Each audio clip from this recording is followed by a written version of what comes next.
Kəmalə xala. Gəlin bura gəl, zəhmət olmaz. Ne olmuştu ki? Hatun. Ay canım hoş gelmişsin.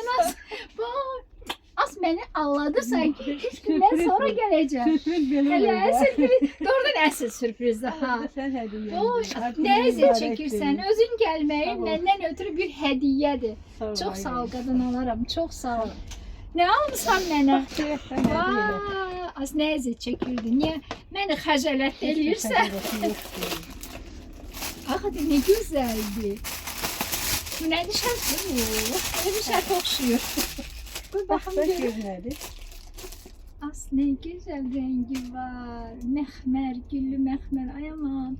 Hatta genelde bunu bu köhnəni tulluyor. He. Da bu lazım değilim ha. Çok sağ ol. Bir takım görüm. Doğrudan həqiqi mənada bax bu gül rengi var.